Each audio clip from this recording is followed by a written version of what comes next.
The direct-to-video era is an interesting time. While I've made reference to it in previous videos, especially using it as a comparison to direct-to-streaming videos and series, I don't think I've ever made clear how important this era actually was. When VCRs became much more affordable, and nearly everyone had them, plenty of companies were taking up the idea that making direct-to-video movies that you could just sell to people directly or make available at video rental stores for people to rent could be big business. And initially it was. People being able to see new low-budget movies that they could just rent or buy definitely expanded the market. However, over time, the reputation for direct-to-video got worse and worse. It started to mean a movie that couldn't provide you with what it was supposed to be. Low-budget horror movies weren't scary. Low-budget action movies had bad stunts. Low-budget comedies were painful to watch.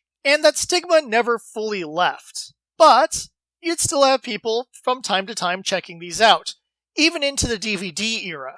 The fall of direct-to-video really started to happen when digital became a bigger option for people. When it became easier to start streaming things, it became much easier to ignore those kinds of movies. While they were still produced from time to time, there was a short time period where many of these companies seemed to fade away. One of the companies that did not fade away is Full Moon Entertainment. While they did have financial issues from time to time, they've been relatively strong since 1988, providing people with entertaining series such as Puppet Master, Trancers, Killjoy, The Ginger Dead Man, and the movie I'm reviewing today. Yay! Strangely, this company is still around and providing their own streaming options, in addition to various movies of theirs on different streaming services. Today we're looking at one of their later direct-to-video releases from the early 2000s. And I'm going to warn you, it's gonna suck.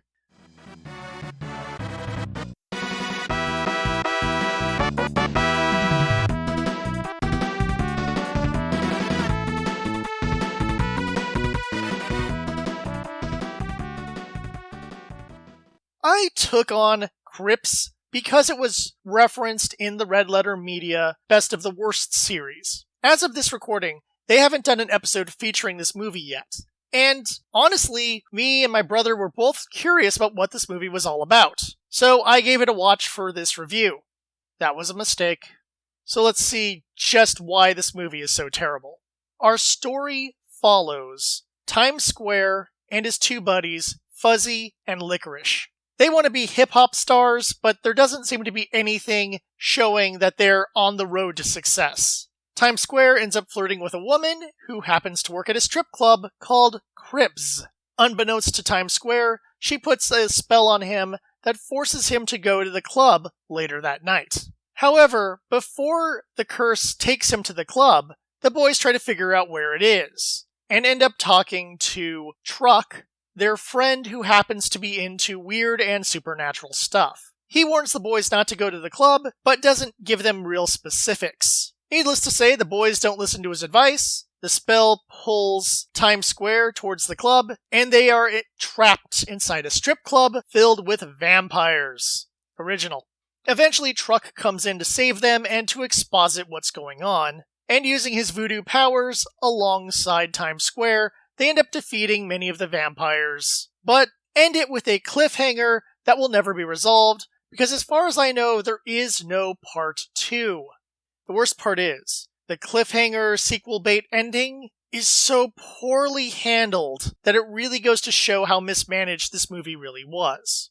It features the vampire who escaped saying, "I'll get you next time," and then cutting to our main character going home and taking a nap, instead of perhaps going the other direction where the character goes home, thinking everything is over, and the vampire coming out of the shadows saying, "Next time, you're dead," or something along those lines, would have been a much better way of handling that ending. So the story is mismanaged, cliché, and bad, but how do our actors hold up?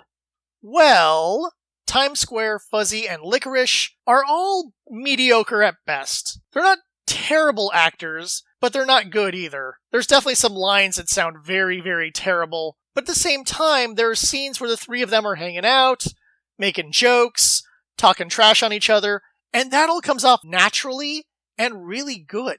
Those are some of the best parts of the movie, believe it or not. But scenes like that don't define a good horror movie. They define a good comedy. And sadly, this isn't a horror comedy, it's just garbage. Then we have our strippers.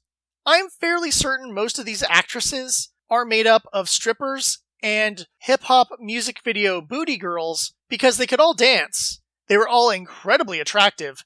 Not a single one of them could act. And I understand that being the vampire stripper doesn't require a whole lot of acting skill, but you gotta seem threatening, you gotta seem dangerous, and all of them just seemed like they were saying words. Finally, we have Truck. Truck is the highlight of the acting. Not that he's a good actor, no, he's crazy wooden, but he reaches that so bad it's good level of just this flat acting and does his magic in a blasé way, fights the vampires in a blasé way, and it just kind of makes it silly and stupid enough to be quite enjoyable. As the acting is pretty terrible, it just goes along with our mediocre audio. While we do get some hip-hop songs in the beginning and the end, they felt very generic, very who's the cheapest person we can get to do a quick rap for us, and they add nothing to the movie. They're not very ear-catching or memorable songs. The rest of our background music is so forgettable, I can't even remember what it was, and I watched the movie about an hour and a half ago. Lastly, we have the strip club music, which is a repeating loop. Then we have the visual effects, which are all terrible. Beginning of the camera work. One of the things that's done in a lot of movies is color correction. This is done because the lighting or the way a shot is done messes up the colors in the scene. And it's a simple fix in a digital editor to adjust the colors so they look correct. Even if a filmmaker doesn't do this, it doesn't come up often enough to be noticeable, and yet in CryptZ, it's really, really noticeable. In addition to that, you can tell that this was all shot on cheap, early digital cameras, because there's a lot of motion blur, and while at first I thought that might be stylistic, I realized no, this is just shot terribly. In addition to that, all the action sequences, whether it's the vampires attacking, or it is the battle with Truck versus the vampires, it's all shaky cam, it's hard to follow, the violence is really played down because you don't really know what's happening half the time, other than a few close-ups here and there. It's a complete mess. I've had rants about this in previous videos. My feelings have not changed. This is terrible, it makes it hard to watch, and with the bad digital cameras that they were using, you get the motion blur and it becomes almost unwatchable. Not a single one of the vampires is threatening in any sort of way, and when people are being attacked, oftentimes you get the acting level of like, no, ow, like that, instead of someone actually sounding like they're in pain or they're scared.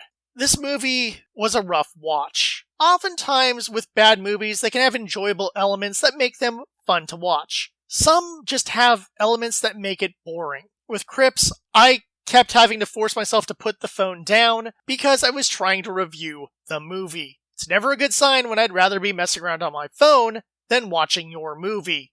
The sad part is, there was potential here of CryptZ, because the idea of like a hip-hop vampire hunting adventure could have been a lot of fun. And we all know that strip club vampires is also a lot of fun. And yet, this just failed at it in every possible way. If what I've said in my review has not convinced you to not watch this movie, the first 5 minutes of the movie will. Because the movie opens with a blurry camera, messy color palette, vampire attack on a rando that's incredibly hard to follow. And while at first I thought it was stylistic because the credits had a style to them as well, as soon as the movie starts properly, you'll realize it wasn't stylistic, the director is just incompetent.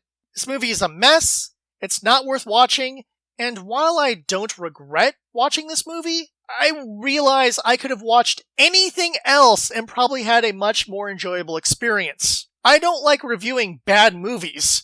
I want to review a good movie, but this time, it's trash, avoid it. Hopefully the Red Letter guys just throw that tape in the trash, they don't deserve to watch it either. Somehow I survived all this. And so did you. Thank you for joining me for all these October horror movie reviews. I'll be back in December with some horror Christmas movies, because why not? And in the meantime, you can let me know in the comments what your favorite direct-to-video horror movie is.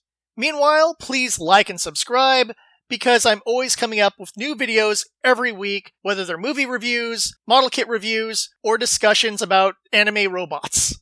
My channel has some weird variety to it. And until next time, I'll see you at the tavern.